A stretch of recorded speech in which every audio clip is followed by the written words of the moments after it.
Let's hear what our next panel has to say. They're going to be talking about Bessel van der Kolk's theory that body stores all the trauma within. It was quite a revelation for me as a psychology student myself. And it was, never saw it from that angle. It's never said in as many words in most of the books. But when I read what Professor Kaur had to say, it was very, very revealing for me as well. So without any further delay, let's welcome Dr. Gayathri Swahar from the Nudge Institute, Dr. Alok Sareen, psychiatrist from Sitaram Bhartiya Institute, Shaman Gupta from Misfit organization, founder of Misfit. Shaman, are you in the room? Oh, hi. Priyanka Tupe, journalist. Behan Box, are you there, Priyanka? Oh, awesome. We had another panelist, Harsuchetun Kaur, art-based therapist from the mental health cell of Punjab government. Unfortunately, she could not join us due to ill health. We'll be playing a video message from her later on. But let's, in interest of time, let's begin with our panel.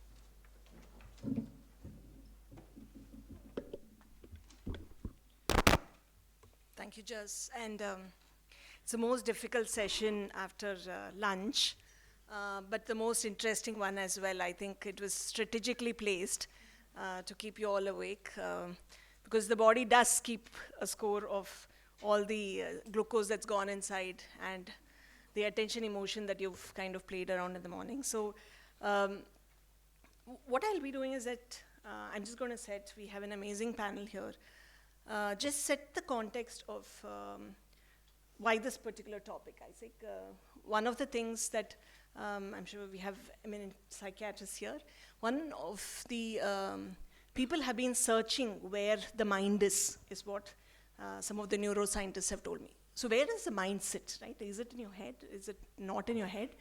And there's a lot of research that's going on and suggestive, yet to say that every cell in your body probably chota dimag hota hai, eight cells. Okay. I'm trying a little bit of Hindi. I'm from South India. My Hindi is bad, so I think my English is easier for people to understand. So I'm just going to set a context to it, and then let's listen to the people. The neuroscience, if you were to think about it, or how the mind keeps score and things like that, it's the most intuitive subject you can ever have.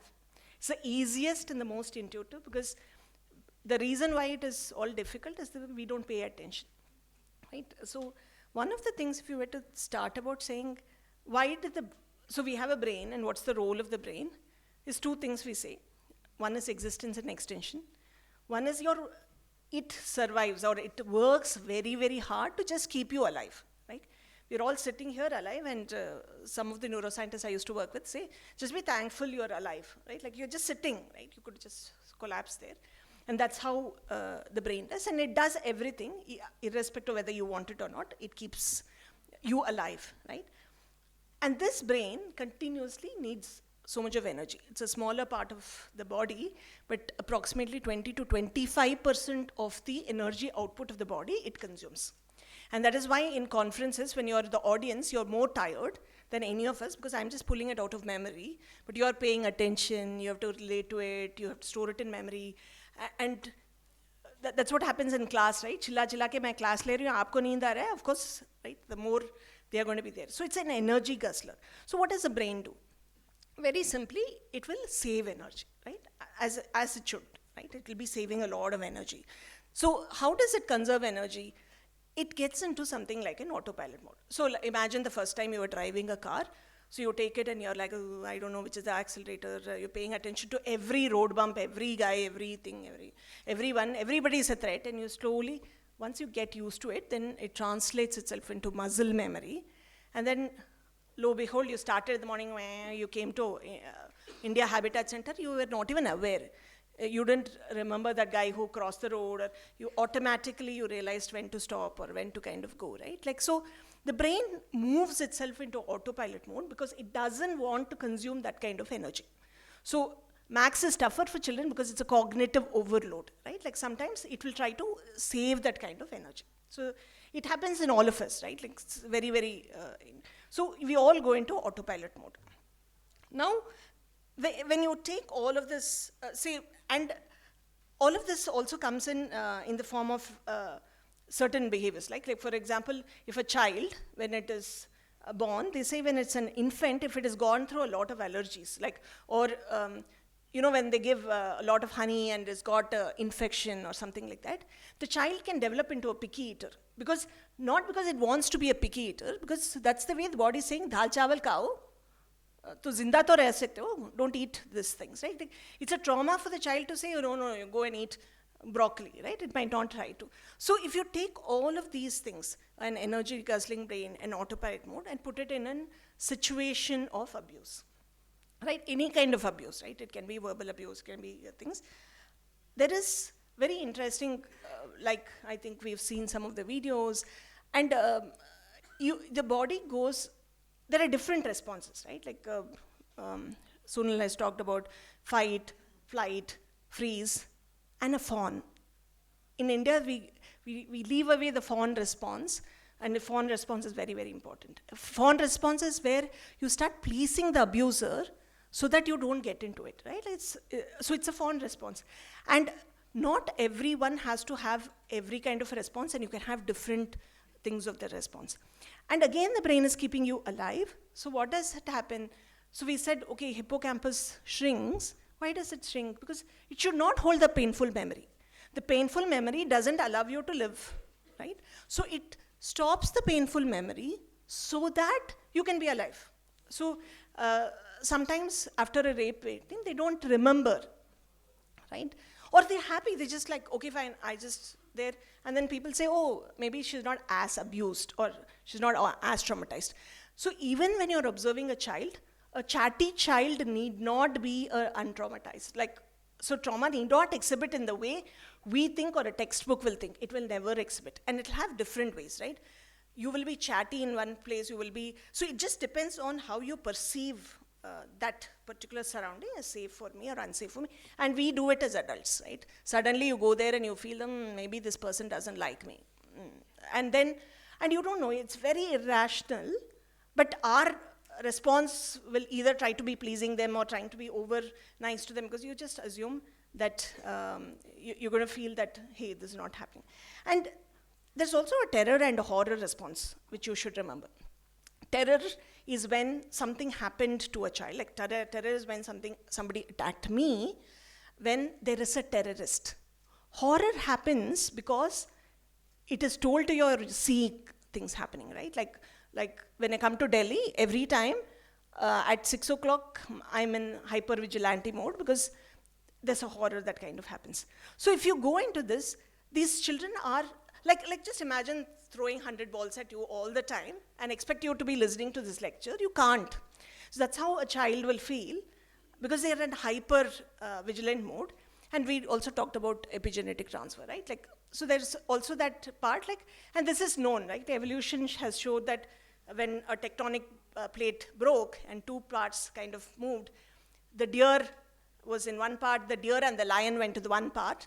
So the place where the deer was alone, the horn became a vestigial organ, more as an aesthetic that you can paint and make it beautiful. And the other side became more jagged and things like that. It's a survival mechanism. So a lot of the behaviors that we see that will be there, you'll have to have these things in mind, that this is how the brain is responding. And many a times there is also a monkey see, monkey do, which we call the mirror neurons. And this is also, as practitioners working with children, you should be aware that when you become disturbed, right, of that listening to it, the mirror neuron of the child also feels disturbed, right? If you show fear, they're going to see fear. If the mother is also being abused, they're going to learn from it. Casteism, for example, if I've seen my father like this, I've seen my mother like this, I've seen my grandfather like this, I am never going to have this body language of opening up. And suddenly you say, oh my God, just because an NGO came shimmery, it's going to happen. This is not going to happen. So this is important for us to keep in mind, that every cell will have a response, a reflex response. It will have to create for us to take it forward. And it's the most intuitive. You can go back and see why you respond some ways, why you pull yourself, why we slouch, why we stammer, why we get a lump in the throat, why we palpitate. Everything has its own responses. So I think this is a context, right? So it's important for anybody working in this space to understand how this can happen, and it need not exhibit in the same way with everybody. So with that, I think it's a context set. Then I think we have Alok, who's a psychiatrist, so he will bring in a much better perspective, more than a common sense layman kind of an understanding of the subject. So over to you, Alok. Hi, thank you. Thank you, Gayathri, and thank you to the organizers for for both organizing this and for inviting me. So 2-3 things I want to say first. The theme of this particular panel is the book, the Bessel van der Kolk book, which is called The Body Keeps the Score, which is quite an interesting, fascinating book. How many people have read the book? Okay. And what do you think of the book? We know what you think. What does everybody else who's read the book think about the book? Okay, so the book is a fascinating book, and it talks about the interconnectedness of mind and body. And in many ways, that's at the heart of what we are talking about. We all know that the mind and body are one. We take this as a truism. So let me just talk a little bit about the book first. The book made it to the New York Times bestseller list for many, many weeks. It was at the bestseller list. It has been, like all important works, both very widely admired and very strongly criticized. Widely admired because it seems to make some very revolutionary, path-breaking sort of connections between the mind and body, which, if you think about it, are actually pretty obvious, that we all know that the mind and body is one. But it points this out. And it has been critiqued because of the mechanisms that it uses, or the tools that it uses. So you've heard about fight, flight responses, you've heard about the dorsal vagal bit, the ventral vagal bit. And the criticisms of this are pretty much the criticisms of science. See, science uses jargon. Science uses words. I'm a psychiatrist. I deal with disorders. And to deal with disorders, you have to make diagnoses. Diagnoses are slotting bunches of human experience into categories and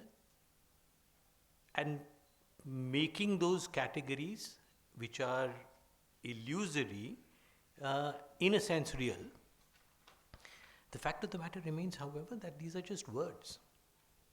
Nobody has actually shown that dopamine variability causes schizophrenia, or that serotonin deficiencies cause depression or anxiety, or that we know that there is a vagus nerve, but that the dorsal vagus will do this or the ventral vagus will do this, are just words. We need to believe in those words, we need to believe in those concepts, because unless there is a framework to our beliefs, belief systems will very quickly crumble into anarchy. So, in a sense, by the way, continuing on what was said in the last masterclass, if everybody ends up slightly discomforted, I think that's perfectly okay. Because knowing what it is that we are talking about and being able to question it is, I think, very important. The strength of the book and the strength of the understanding is the making of connection, of understanding that what has happened in the sense of experience and the response of the body is intimately, exquisitely connected, is the game-changing, path-breaking intervention. The form that we give this, the garb of neuroscience, is the shaky part. So please forgive me if, you've come to listen to the truth of neuroscience. The truth of neuroscience is this, not in the fact that the amygdala holds it, or the dorsal vagal system. And by the way, we moved way beyond this. There was a belief, or there was a hope, that genetics would solve it. So the genomic project was a huge amount of funding went into the genomics bit, and then it was realized that explains only a little bit. What we are talking about now is what is called exposomics. The exposome is the effect of exposure and the way that this will influence the health or lack of it in organisms. And in exposomics are many other things. The understanding of metabolites, the understanding of proteins, the proteomics, metabonomics, lipidomics, falana dhimkana. But again, these are words. These are trying to understand at cellular, and the fact that they are words doesn't mean that they're not important. The fact is that with these understandings, the larger understanding will grow. The basis of this is the fact of interconnectedness. And in a sense, it has actually taken us something, let us say, like a pandemic, to be reminded of the fact of interconnectedness. How is it that, okay, time is up, but I'll just take a minute. How is it that an infection can cause homelessness? How is it that, and what is why did COVID cause economic disruption? But in fact, this is the heart of what is interconnectedness. And in that search to explain that interconnectedness is what is where knowledge, in those intersections is where knowledge will lie. So I'll stop here, but thank you very much.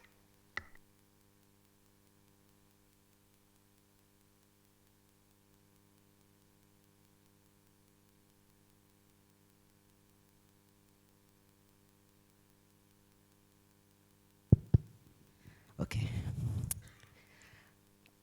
I'll request you to close your eyes for a minute and take a deep breath. Let's time travel a bit. Imagine yourself as a 7-year-old. Maybe you're playing, maybe you're going to the school, maybe you're around your parents. Feel how you're feeling. You're feeling safe. Maybe you have like some stress about homework or going to the school. Now imagine you have a twin, a very vibrant twin whose personality is very different from you, but you just love spending time with them. You are so close to them that you almost can feel their happiness, you can feel their pain. Just spending time with them is one of the best thing in the life. But there's one problem. Apart from you, your parents, your other people around cannot see the twin. You can open your eyes now. You can't, nobody else around you can see the twin. The twin. Oh, it's not real. No. I mean, people can't see. It may be real for you. So let's think. I know it sounds like a very movie kind of situation, unreal situation, but just like let's think for a minute. How will your life change if that has actually happened to you? आपकी ज़िंदगी कैसे बदलेगी अगर ये इंसान जो आपके साथ है, जो आपके लिए बहुत रियल है, जिससे आप बहुत प्यार करते हो, जिसकी फीलिंग्स आप समझ सकते हो, बाकियों को वो दिख भी नहीं रहे हैं और सुन भी नहीं रहे हैं. इनिशियली शायद ऐसा होगा कि आपको शायद मज़ा भी आए कि अरे मेरा कोई सीक्रेट फ्रेंड है. धीरे धीरे शायद ऐसा होने लगे, कन्फ्यूजन होने लगे, अरे ऐसा कैसे हो सकता है, ये तो लॉजिकल नहीं साउंड कर रहा है. आप किसी से बताना भी चाहें, फ्रेंड को बताना चाहेंगे तो शायद फ्रेंड आपका मजाक उड़ाएंगे, बुली करेंगे, या पेरेंट्स को बताएंगे तो पेरेंट्स तो सबसे पहले साइकियाट्रिस्ट के पास ले जाएंगे. आई थिंक कैसे आपकी ज़िंदगी बीतेगी उसके बाद. आपका जो एक ट्विन है जिससे आप इतने जुड़े हुए हैं, जिससे आप इतना प्यार करते हैं, आप देख रहे हैं उस बच्चे की हालत कि वो उसको प्यार नहीं मिल रहा है, उसको कोई देख भी नहीं सकता, उसका कोई फ्रेंड भी नहीं है, वो मेरे साथ स्कूल जा रहा है बट वो सिर्फ मेरे पे डिपेंडेंट है. और मेरी हालत, मैं कैसे किसी को बताऊं उस चीज़ के बारे में, या बस देखते रहूं उसको ऐसे, या कैसे अपनी ज़िंदगी आगे बिताऊं. और इस सब उलझन में मेरे को पढ़ाई भी करनी है, खेलना भी है और अपनी ज़िंदगी आगे बितानी है. अगेन बहुत अनरियल सिचुएशन लग रही है बट काफ़ी हद तक एक ऐसी सिचुएशन है जो हमारे हर एक ट्रांस बच्चा, एक ट्रांसजेंडर बच्चा अपनी उम्र बिताता है, जो कि एक मेरी कहानी भी है. मेरा जन्म एक फ़ीमेल बॉडी में हुआ और मुझे पता था मैं एक लड़का हूँ, मेरी पर्सनैलिटी क्या है, मैं क्या हूँ, बट मेरे आसपास वाले ना मेरे को देख पा रहे थे, ना मेरे को समझ पा रहे थे. उनको अगर मैं कुछ जाके बोलूँगा भी तो उनको लगेगा अरे तुम फीमेल हो, logically rationally you are a female, you are not a boy, right. आपको हम देखना भी नहीं चाहते, हमको आपको सुनना भी नहीं चाहते. और इसी तरह की ज़िंदगी जीते हुए हर एक ट्रांस व्यक्ति, ये दोनों बच्चों का भार, एक इंसान जिसको ना उनके माँ बाप देख पा रहे हैं, ना ही फील कर पा रहे हैं, ना ही उनकी पर्सनालिटी जान पा रहे हैं, और एक वो बच्चा जिस पे वो जिम्मेवारी है कि अब मैं इस अपनी सच्चाई को कैसे बाहर लेकर आऊँ, राइट. सो जब हम बात कर रहे हैं और लाइक बॉडी कीप स्कोर की बात कर रहे हैं और हम बात कर रहे हैं कि बच्चों को कैसे हम बड़ा करें कि हम उनको खो ना दें, उनको हमने काफ़ी बात करी कि हम लिसनिंग, राइट, कि हम सुने, हम देखें. और हमारे सिस्टम्स में भी, even with in the gender care system और द चाइल्ड केयर सिस्टम, कितने ऐसे बच्चे हैं जिनको शायद हम अभी भी नहीं देख पा रहे हैं, अभी भी हमारे सिस्टम्स में उनका कोई नॉलेज नहीं है, क्योंकि जेंडर का कॉन्स्ट्रक्ट जो हमने बना लिया है कि एक बॉय ऐसा होगा, एक गर्ल ऐसा होगा और सेक्स और जेंडर डिफरेंट हो सकता है, वो कॉन्सेप्ट हम अपने सिस्टम्स में बनाना भी नहीं चाहते हैं. सो हमको I will leave you with this 2 things. One, कि अपने आसपास देखें, सुने, समझें और कोशिश करें कि शायद कोई ऐसी चीज़ है जो बच्चा हमें बताना चाह रहा है, जिसका शायद लाइक अगर मेरे पेरेंट्स थे, उनको साइंस तो नहीं पता थी, तो उनकी गलती तो नहीं थी, ना ही उनको कुछ और नॉलेज था. तो इट्स नॉट लाइक कि आप जानबूझ के कुछ गलत कर रहे हैं, बट हो सकता है आपकी जो अभी करेंटली अंडरस्टैंडिंग है वो लार्जर अंडरस्टैंडिंग से कम हो, क्योंकि हमको सुनना पड़ेगा पहले, तभी हम बाद में समझ पाएंगे. और जब हम बात करते हैं साइंस की, और हम काफ़ी साइकेट्री और न्यूरो साइंस की बात करते हैं अभी, कई बार ये सब चीज़ें भी फेल हो जाएंगी, क्योंकि जेंडर को तो लाइक मेरे जैसे इंसान को तो 5 साल पहले तक डीएसएम में जेंडर आइडेंटिटी डिसऑर्डर बताया गया था, ये डिसऑर्डर है, राइट? अब जाके वो 5 साल पहले चेंज हो रहा है, अच्छा ठीक है इनकॉन्ग्रुएंस है. मुझे तो हमेशा से पता था, मेरे को तो एज अ बच्चा पता था कि मैं एक लड़का हूँ और आप लोग नहीं समझ पा रहे हो मेरे को, राइट? और साइंस तो बहुत ज़्यादा बाद इवॉल्व हुई. तो हमको ये समझना है साइंस, साइकेट्री या जितने भी ये professions are tools for humans. तो अगर सोसाइटी ने डिसाइड कर लिया है कि आप फिट नहीं बैठ रहे हो, तो साइंस लग जाएगी उसको प्रूव करने के लिए.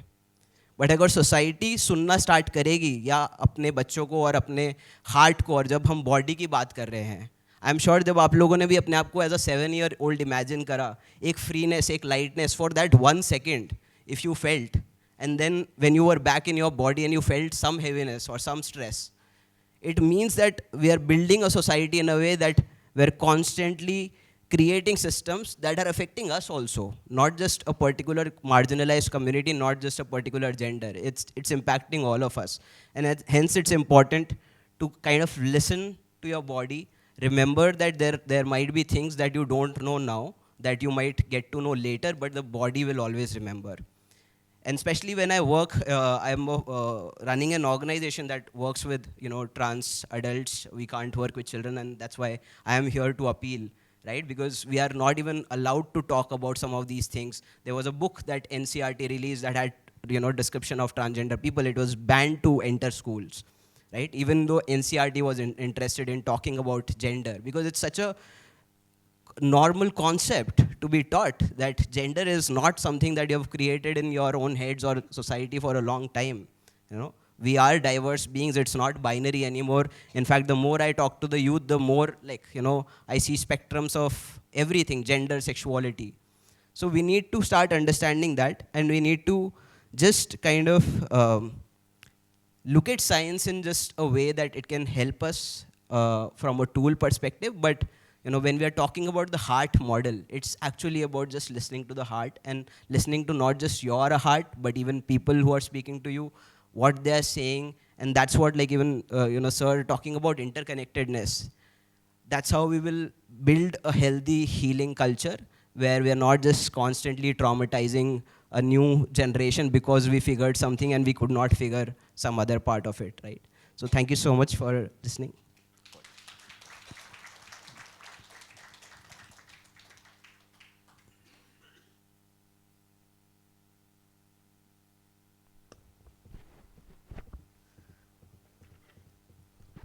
Hi, my name is Priyanka Tupe, and I work with Box, which is a gender journalism platform or web portal. I work there as a senior correspondent and lead of gender-based violence newsbeat. This is perhaps India's first such newsbeat, which is dedicated to cover gender-based violence, and why it was needed. I'll just share in a line कि gender-based violence महिलाओं के खिलाफ जो हिंसा होती है, बच्चों के खिलाफ जो हिंसा होती है, उसको हमेशा न्यूज़ और मीडिया ऑर्गेनाइजेशंस में एक ब्रॉडर कैटेगरी होती है, क्राइम, उसके अंडर कवर किया जाता है. लेकिन जेंडर बेस्ड वायलेंस को बहुत अलग अलग डायमेंशन से समझना, सेंसिटिविटी से कवर करना ज़रूरी है. इसलिए हमें लगा वो कैपेसिटी बिल्डिंग जहाँ पे हम ये सब बातें जो आज हम कर रहे हैं, ट्रॉमा इन्फॉर्म्ड अप्रोच क्या है, कैसे हम सर्वाइवर से बात करें, किस तरीके से अप्रोच करें, न्यूज़ जो है खबरों को सेंसेशनलाइज ना करके सेंसिटिविटी से किस तरीके से हम प्रेजेंट करें. तो ये सब चीज़ों के बारे में एक कैपेसिटी बिल्डिंग ज़रूरी है, ऐसा हमें लगा. तो इसलिए हमने वो अलग से बीट क्रिएट करके उसके अंदर हम काम करते हैं. 3-4 मुद्दों पे मैं अपनी बात रखूँगी. But first of all, I want to thank you, Sonal and Protsan, for having such an important space जहाँ पे ट्रॉमा के बारे में इतनी important बातें हो रही है. और मुझे ये भी एक बताना है कि मेरा ये मानना नहीं है कि मैं पूरी तरीके से ट्रॉमा को समझती हूँ. मुझे ये कहना है कि I have that sensitivity and I have that approach and will कि मुझे ट्रॉमा को अच्छे से समझना है। एज अ जर्नलिस्ट मैं अगर काम करती हूँ, इस तरीके के केसेस के ऊपर रिपोर्टिंग करती हूँ, तो मुझे किस तरीके से अपना नॉलेज बढ़ाना चाहिए, अपनी कैपेसिटीज़ बढ़ानी चाहिए। तो वो अप्रोच के साथ और मैं भी बहुत कुछ सीख रही हूँ ट्रॉमा के बारे में, किस तरीके से बहुत अलग अलग डायमेंशंस है उसके, तो हम उन चीज़ों को समझ पाए। 3-4 चीज़ें मैं रखूँगी। एक तो मतलब रिपोर्टिंग करते हुए, स्पेशली पॉक्सो केसेस की रिपोर्टिंग करते हुए मैंने क्या देखा, उसमें से एक 3-4 हेड्स मुझे नज़र आ रहे हैं जो जिसके बारे में बात होना ज़रूरी है। एक तो है कि कॉम्प्लेक्सिटीज़ इन मैंडेटरी रिपोर्टिंग। आप सभी को पता होगा कि पॉक्सो में मैंडेटरी रिपोर्टिंग करना ज़रूरी है, कोई मतलब इस तरीके का क्राइम हुआ तो उसके क्या न्यूआंसेस हैं और उसका ट्रॉमा से क्या कनेक्शन है। दूसरी एक बात कि सिस्टमिक गैप्स क्या है to understand trauma. Different stakeholders, police हो, लॉयर्स हो, पब्लिक प्रोसिक्यूटर्स हो, जजेस हो, मतलब हमने हमारे काम के एक्सपीरियंसेस में देखा है वो चीज़। तीसरा है कि इंस्टीट्यूशंस ट्रॉमा को कैसे समझते हैं, जो हमने ऑब्जर्व किया है वो। और चौथी बात है कि मीडिया रिपोर्टिंग में ट्रॉमा को कैसे समझते हैं। तो to begin with first point, complexities in mandatory reporting, मैं एक ट्रिगर वार्निंग भी देना चाहूँगी कि मैं कुछ ऐसे इंसिडेंट्स को एज एन एग्जाम्पल्स को या केसेस को मेंशन करने वाली हूँ जिससे आपको मतलब थोड़ा तकलीफ हो सकती है। तो मैंडेटरी रिपोर्टिंग जो है कि आपको किसी अडल्ट पर्सन को पता चले कि कोई एक पॉक्सो की केस हुई है, तो आपको पुलिस को इन्फॉर्म करना है, हेल्पलाइन को इन्फॉर्म करना है।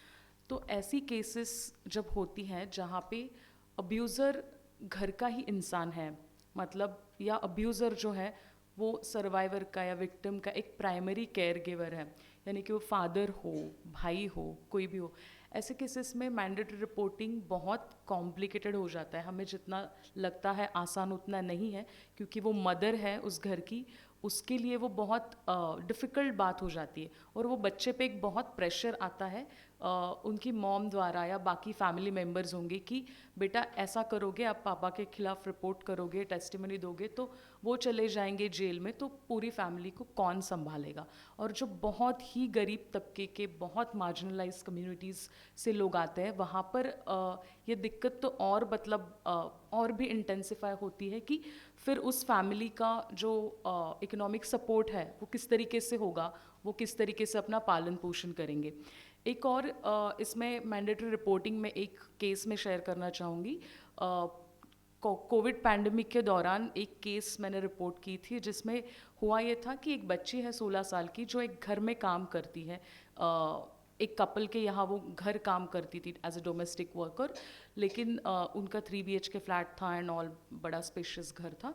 तो वहाँ पर वो काम करते समय जब पहला वेव आया कोविड का, उन्होंने उस बच्ची को कहा कि अब क्योंकि वो जो पर्सन था उसकी वाइफ प्रेग्नेंट थी, उन्होंने कहा हमारे बच्चे को इन्फेक्शन का धोखा है, तो इसलिए आपको या तो यहाँ पे रह के काम करना पड़ेगा या हम दूसरे किसी को अपॉइंट कर लेंगे जो यहाँ पे ही रह के काम करेंगे, क्योंकि हम आपको रोज़ बाहर आना और जाना अलाउ नहीं कर सकते इन्फेक्शन का जो एक डेंजर है उसकी वजह से।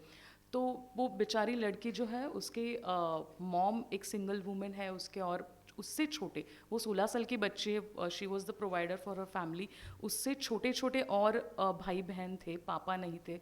इस सब सिचुएशन में she didn't have any option but to continue working there. तो उन्होंने उसको वहाँ पर रखा, वो काम करती रही। वो लेडी जो थी 5 मंथ्स प्रेग्नेंट थी एंड उनका पहला एक बच्चा था। और उस लेडी के हस्बैंड जो है उन्होंने अपने घर में एक कमरा इस लड़की को रहने के लिए दे दिया। तो उस लेडी के हस्बैंड रोज़ रात को उसकी कुंडी खटखटाते थे उसके बेडरूम की, और उन्होंने मौका देख के उसको 2-3 बार हरास किया। जब ये सब बहुत हुआ, उस लड़की को ऐसा लगा कि अब ये मुझे बहुत अनबेरेबल हो रहा है, तो हमें पता चला, मतलब उसके रिलेटिव्स से एंड ऑल, तो हम वहाँ पर चले गए। मतलब उस लड़की को जिस ब्यूरो ने अपॉइंट किया था, तो उन ब्यूरो के लोगों ने ना कोई उसकी अकाउंटेबिलिटी ली, ना कुछ लिया, but they prevented her from filing a police complaint. उन्होंने ये बोला कि आप पुलिस कंप्लेंट नहीं कर सकते, एक तो आपको हम हमारे ब्यूरो के लिस्ट से ब्लैक लिस्ट कर देंगे, आपको नेक्स्ट हम जॉब कोई दूसरी जगह जॉब नहीं दे पाएंगे, और आप अगर पुलिस केस करोगे तो आप ये समझो कि वो एक क्रॉस कंप्लेंट आपके अगेंस्ट डाल देंगे कि आपने उनके घर में चोरी की है या क्या किया है, तो पुलिस किसकी सुनेगी? क्योंकि वो लोग अमीर है तो वो लोग जल्दी से बेल ले पाएंगे अपने लिए, लेकिन आप जेल में रहोगे। तो मतलब इस तरीके से उन्होंने उसको इंटिमिडेट किया, and obviously that was the real possibility also. अगर ऐसा सच में हो जाता तो क्या उस लड़की को कंप्लेन करने से भी कोई फ़ायदा होता? तो ये भी एक मतलब इस तरीके के न्यूआंसेस और कॉम्प्लेक्सिटीज़ इसके है जो बात में कहना चाहती थी। दूसरा कि पुलिस, लॉयर्स, जजेस, पब्लिक प्रोसिक्यूटर्स जो भी हमने देखे हैं केसेस के रिपोर्टिंग के दौरान, तो मुझे लगता है कि बहुत पैट्रियार्कल माइंडसेट से अभी भी वहाँ पर काम होता है। मतलब उस लड़की को ही victim shaming is very normalised in a country. उस लड़की को ही इस तरीके से देखा जा सकता है। हालांकि ऐसे कुछ लोग हैं जो सेंसिटिविटी के साथ काम करते हैं, या जहाँ जहाँ एक मुझे डिफरेंस नज़र आता है, जहाँ जहाँ किसी एनजीओज़ का इंटरवेंशन हो कोई केसेस में, वहाँ थोड़ा एक अलग सा मतलब तरीका होता है, वहाँ वो सेंसिटिवली बच्चों के साथ बिहेव करता है। बट अदरवाइज उनके मतलब डिपोजिशंस हो, क्रॉस हो, वो सब लेते समय कोर्ट्स में भी काफ़ी इंसेंसिटिवली वो सब चीज़ें की जाती है। इंस्टीट्यूशंस में मैंने ये पाया है कि चिल्ड्रन होम जो है, जहाँ पर प्रोटेक्शन के लिए बच्चों को रखा है, जस्ट 1 मिनट में मैं वाइंड अप करूँगी, तो वहाँ पर चिल्ड्रन होम में भी बच्चों को एक ऐसा केज जैसा बनाया है, होलिस्टिक उनको एक एनवायरनमेंट मिले अपने ट्रॉमा से बाहर आके अपनी ज़िंदगी को फिर से शुरू करने के लिए। वैसा नहीं है, वहाँ पर भी बहुत सारे जेंडर स्टीरियोटाइप्स हैं। यहाँ से लेके कि जब लड़कियाँ एडमिट होती है चिल्ड्रन होम में, तो वो एडमिशन सेक्शन में ही बच्चों को उन्होंने जो कपड़े पहने हैं वो उतार के दूसरे कपड़े जो उस चिल्ड्रन होम का कोड ऑफ कंडक्ट हो कि लड़कियों को सलवार कमीज़ ही पहनना है। मतलब इस तरीके से ये जो है, क्योंकि अगर वो सलवार कमीज़, दुपट्टा और ये सब चीज़ें नहीं लेंगे तो देर आर चांसेस कि उनके साथ और वायलेंस हो सकता है। ये तो एक पैट्रियार्कल ही नोशन है ना। और ये तो एक तो जिम्मेदारी जो है वो सर्वाइवर के ऊपर ही हम डाल रहे हैं कि उनके ट्रॉमा को हम और मतलब इंटेंसिफाई कर रहे हैं, उन्होंने जो झेला है उस चीज़ को। तो और मीडिया भी इसका एक इम्पॉर्टेंट इंस्टीट्यूशन है कि ये ट्रॉमा को कैसे समझता है। बहुत इम्पॉर्टेंट हो जाता है मीडिया पर्सन्स के लिए कि अपनी खबर के लिए जल्दी जल्दी इन्फॉर्मेशन निकलवा लो, सर्वाइवर से जल्दी जल्दी ये बार बार पूछो कि क्या हुआ, कब हुआ, कैसे हुआ। एक कंफर्टेबल समय जो देना पड़ता है, उनको कंफर्टेबल करवाना पड़ता है, और ये बहुत समय देने की बात है, वो हमें नज़र नहीं आता। और उसके लिए इंस्टीट्यूशंस में इसके लिए जिस तरीके से यहाँ अभी ट्रॉमा इन्फॉर्म्ड अप्रोचेस के बारे में बात हो रही है, उस तरीके की ट्रेनिंग्स करवाने की, उस तरीके का डायलॉग करवाने की ज़रूरत है। और लास्ट मीडिया रिपोर्टिंग के बारे में कि किस तरीके से हम ऐसी केसेस को रिपोर्ट करते हैं। मैं हमेशा ये मानती हूँ, और जो भी फेमिनिस्ट अप्रोचेस को लेके अपना काम करते हैं वो ये मानते हैं कि हमारी एक खबर से ज़्यादा इम्पॉर्टेंट है उस बच्चे की ज़िंदगी, उस बच्चे की ज़िंदगी स्टेक पे लगी हुई है। तो ये इम्पॉर्टेंट नहीं है कि हमें जल्दी जल्दी कुछ इन्फॉर्मेशन मिले, बहुत अच्छा सा समय वहाँ पे बिताना पड़ता है। और जो बहुत सारे एक्सपर्ट्स ने भी यहाँ पर कहा कि ट्रॉमा जो है हमें जो चीज़ें दिखती है वही नहीं है, बहुत कुछ ऐसा है, इनविजिबल चीज़ें हैं जो ट्रॉमा के रूप में परफॉर्म होती रहती है, बट हमें पता नहीं चलता। जो केस का मैंने आपको एग्जांपल दिया, उस केस की जो बच्ची है वो आज भी मेरे कांटेक्ट में है। अभी वो थेरेपी ले रही है कुछ एनजीओ की मदद से एंड ऑल, उसके लिए कुछ हुआ, बट उसको अभी भी ऐसे हेलुसिनेशंस होते हैं कि जब वो अभी तो अपनी फैमिली के साथ रहती है कि उसके मतलब जब वो अगर अकेली बेडरूम में वो सोती है तो उसको ये होता है कि कोई उसके दरवाजे की कुंडी ओपन कर रहा है, कोई बाहर से रात को उसका दरवाज़ा ओपन कर रहा है, जब ये सिचुएशन असल में है नहीं, पर उसका ये अभी तक उस केस का ट्रॉमा रिस्पॉन्स है जो अभी धीरे धीरे सॉल्व हो रहा है।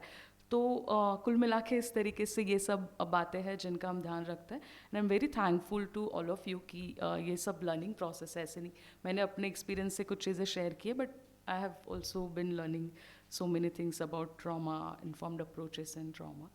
So thank you very much.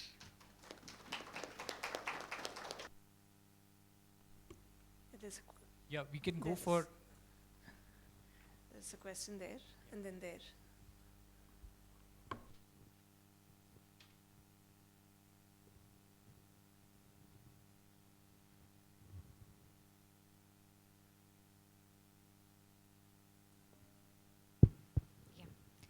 So actually the question that I am sitting with right now is um, the work that I've done with the deaf community in the past 10 years.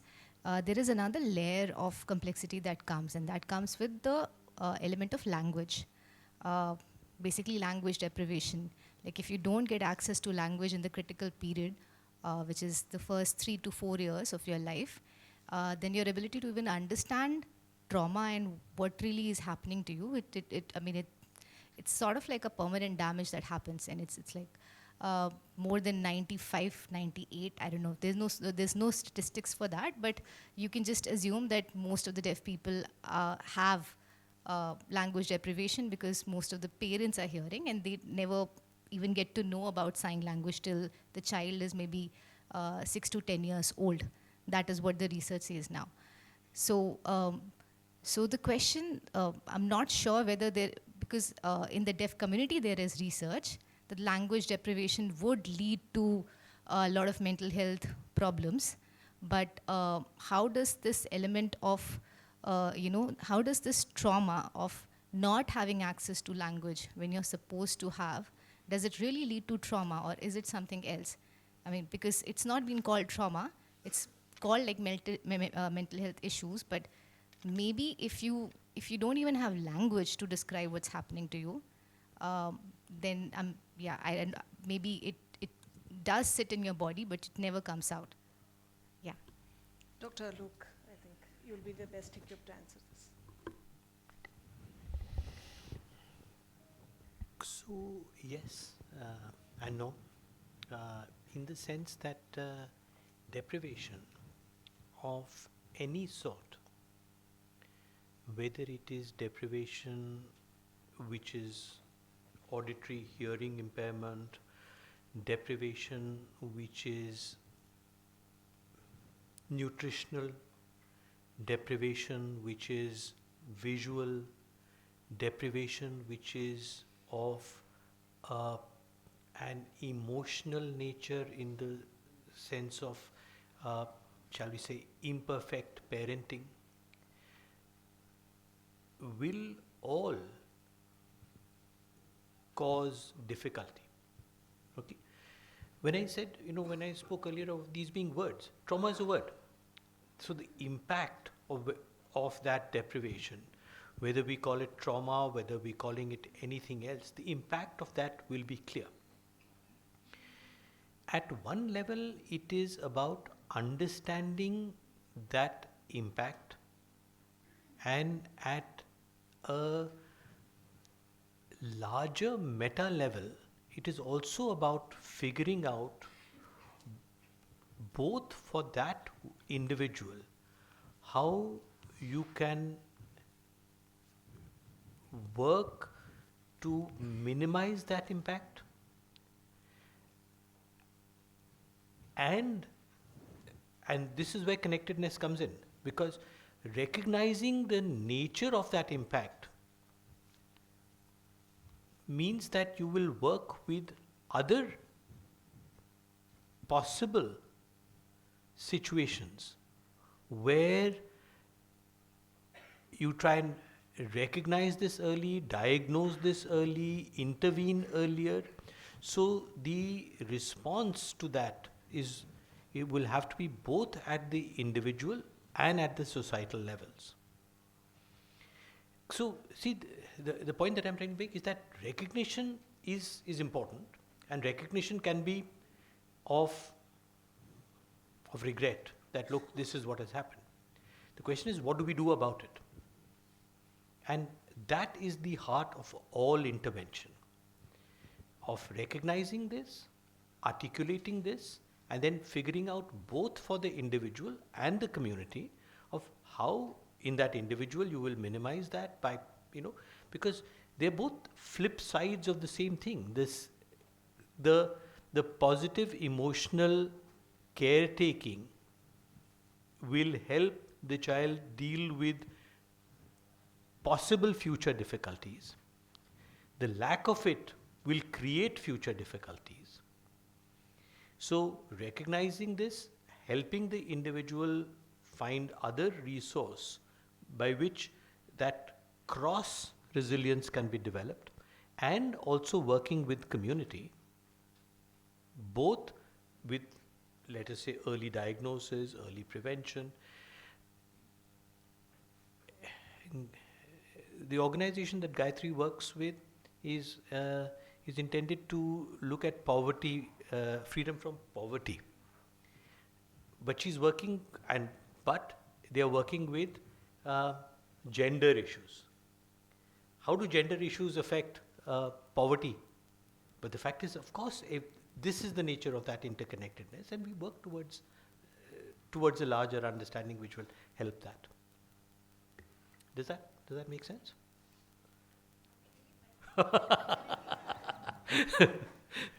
Thanks. Thanks for the honest response. I think the first session we had, first panel we had, there was a statement by one of the speakers that if you're leaving here with more questions, then you're on the right track. Then we did our job probably in the right way.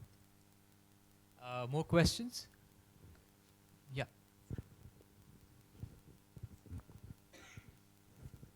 Hi, Gayathri ma'am, I had a question. I'm not sure if I heard you correctly, but when you spoke about horror being a response, and you gave the example of knowing about how unsafe Delhi is, so you become hypervigilant after 6 p.m. So my question stems from that when we talk to children about child sexual abuse, and specifically before it occurs, so all the good touch, bad touch, does that elicit that kind of response in children, and does that sort of affect their mind? Is talking to children directly about child sexual abuse, even to warn them, is it a good way to go, even if they never experience that abuse in their life? So that is my question. I think it's a very pertinent question, and I might not have a direct answer. But it also depends on how beautifully you're putting it, because a lot of the times, I think Sonal had put an article, sometimes it is so uncomfortable for us that you say, touch, but yahan pe touch nahi kare. Then you keep a photo, right? Like, I think you make it uncomfortable, and whether you like it or not, answering to your question, also, people perceive, right? Like kids perceive that you are uncomfortable. And that is uncomfortable, right? When we talk about good touch, bad touch, why are we not talking to good touch, bad touch to boys, right? Like, hey, this is what it is. Don't touch this way. But we actually don't do it in the right way. I think sometimes it is important to have that sensitivity. And horror also happens in women, no? Why a lot of us will wear not because it's there, because you just want to be covered, just be safe.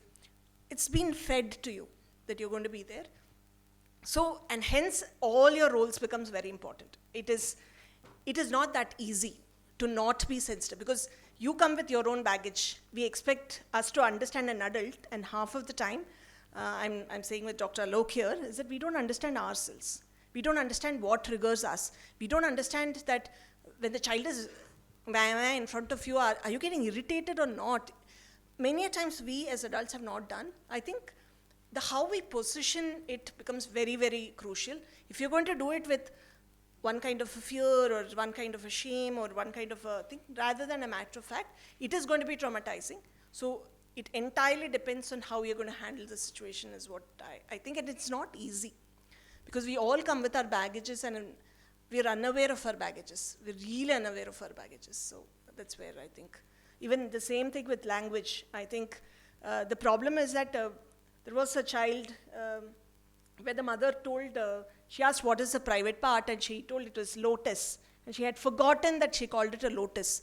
And every time when Mama ji used to come and say, mere lotus ko chhin rahe, lotus ko chhu rahe, and she kept saying, chalo lotus de do, right? She forgot. Like, why do you do something like that, right? Like, so vocabulary becomes very, very strong, and it is very uncomfortable for us as adults. And I am saying private part. Why don't I say a vagina? It's uncomfortable. It is not easy. I think in this room, if all of us go back recognizing how uncomfortable we as adults feel, and then we understand, because a lot of the time we expect a traumatized child to be the adult in a relationship, and they don't.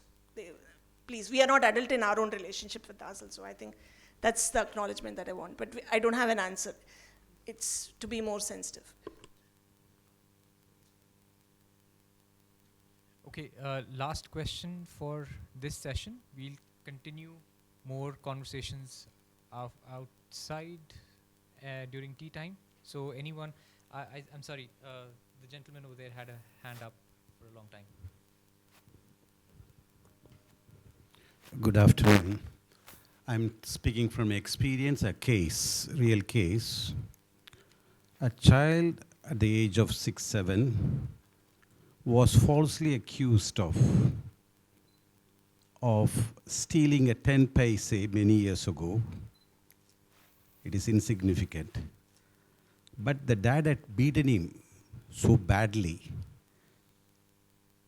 And okay, he was treated and back to normal.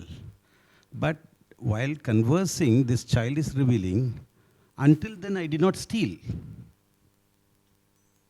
Then I started stealing from home, taking money from my parents and so it is the punishment made him to learn, instead of learn the best thing, he made that worse. And it continued as an habit in him.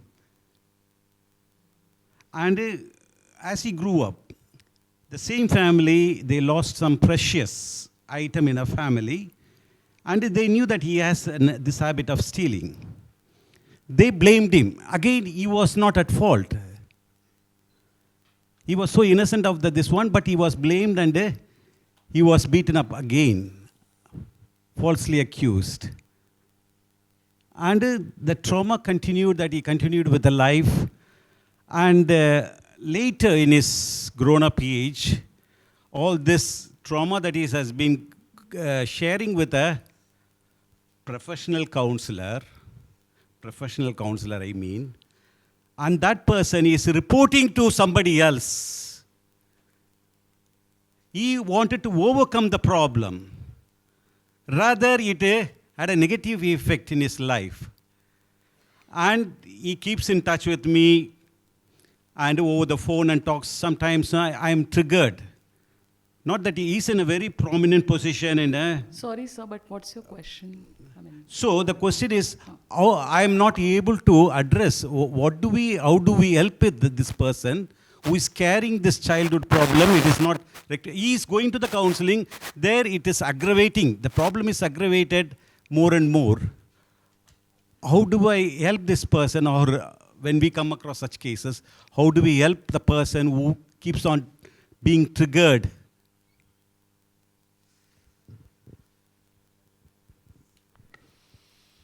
So I'm not sure that I have or that anybody will have a direct answer to this, nor can there be. The things that went wrong are clear. A recognition and an articulation of the fact of the things that went wrong is equally clear. Whether he has stolen the 10 paisa or whether he has not stolen the 10 paisa, the fact of the corporal punishment that was inflicted is clearly wrong. The fact that this will lead to damage is obvious. Helping the person deal with it as honestly, as authentically as possible is the answer. The question is not of accepting that accepting that life story in entirety, of saying that look, it is because of this that this has happened. That may or may not be the case, but in a sense, helping that person deal with it is the answer. And again, that would depend upon the sort of work that will be done with that particular individual. So there can be no formulaic answer to this, that this is the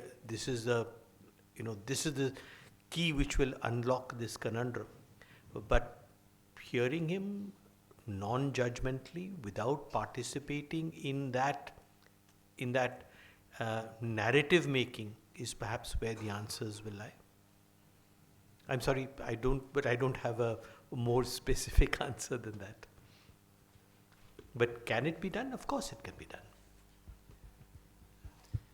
Great. So I think we're wrapping more up. questions. Actually, we have one quick message from Harsuchetun. She couldn't join us today. So can you please play the video quickly?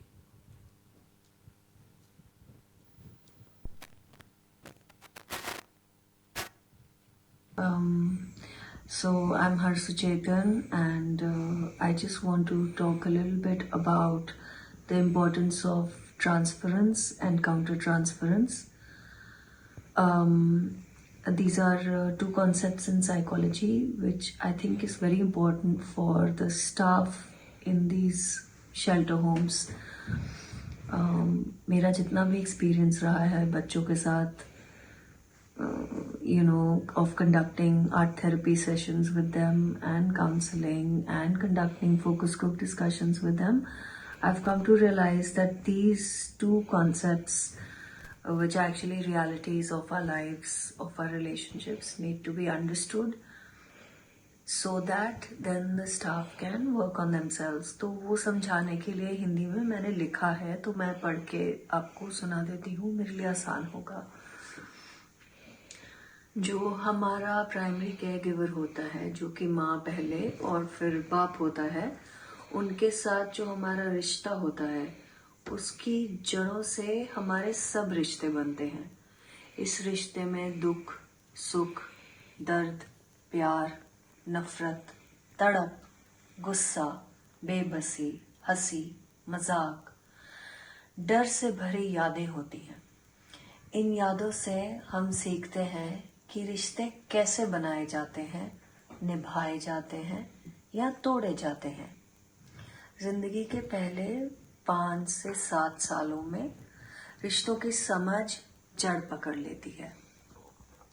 Transference तब होती है जब हम अपने teacher या जो house mother है, counsellor, warden, superintendent, दोस्त या प्रेमी के साथ हम उस तरीके का व्यवहार करते हैं जिस तरीके का व्यवहार हम अपने माँ या बाप के साथ करते थे. जैसे कि डर के भाग जाना, चिल्लाना, रोना, गुस्सा करना, बुरा भला कहना. बच्चे तो जब छोटे होते हैं तो अपना हाथ भी उठा देते हैं, मार भी देते हैं कई बारी. तो लेकिन वो उसी इंटेंसिटी के साथ फिर प्यार करते हैं कि उनसे जो सेपरेशन है वो टॉलरेट नहीं होती. तो ये जो हमारा पैटर्न्स बनते हैं, उनका फिर काउंटर ट्रांसफरेंस कैसे होता है. काउंटर ट्रांसफरेंस तब होता है जब अगर बच्चे हमसे प्यार करते हैं और अगर हमने फेवरेटिज्म को प्यार समझा हो, कि बचपन में सोचा हो कि माँ की सबसे लाडली, सबसे खास बेटी होना प्यार है, तो फिर हम क्या करेंगे कि हम उन्हीं बच्चों को ज़्यादा प्यार करेंगे या उनको ज़्यादा रिसोर्सेज देंगे जो हमारे मन को भाएंगे, जो हमें प्यारे लगेंगे. तो फेवरेटिज्म ऐसा काउंटर ट्रांसफरेंस के रूप में आता है. तो बेसिकली हमारे जो बचपन के जो पैटर्न्स होते हैं माँ बाप के साथ, उन्हीं आदतों, उन्हीं यादों के साथ हम अपने जो भी फ्यूचर के रिश्ते होते हैं वो हम पैटर्न्स वहाँ उनके साथ रिपीट करते हैं. और ये हर बार ऐसा कॉन्शियस नहीं होता है, काफ़ी कुछ अनकॉन्शियस होता है, बहुत कम कॉन्शियस होता है. अनकॉन्शियस माने कि हमें होश नहीं होती कि हम उस रिलेशनशिप से अपनी फीलिंग्स को एक्सप्रेस कर रहे हैं. तो बहुत ही ज़रूरी है शेल्टर होम्स में जो स्टाफ हैं वो खुद के लिए काउंसलिंग एंड थेरेपी ले. तो अगर बच्चे हफ्ते में 1 बारी काउंसलिंग ले रहे हैं तो आपको हफ्ते में 2 बारी काउंसलिंग लेनी चाहिए और आर्ट स्पेस थेरेपी करनी चाहिए. क्योंकि देखिए, अगर आप बच्चों को काउंसलिंग करेंगे और उनको हील करेंगे लेकिन अपने आप को नहीं करेंगे, तो बच्चे कभी भी पूरी तरीके से हील नहीं हो पाएंगे। शायद आपको कहीं आपको छोड़ के चले जाएं और अपनी एक नई जिंदगी बना के एंड किसी ऐसे पार्टनर के साथ हों जो खुद के ऊपर भी हील कर रहे हैं खुद को, तो फिर एक नया रिश्ता बनेगा और वही रिश्ता नहीं होगा जो हमने बचपन में सीखा था, रिश्तों का पैटर्न।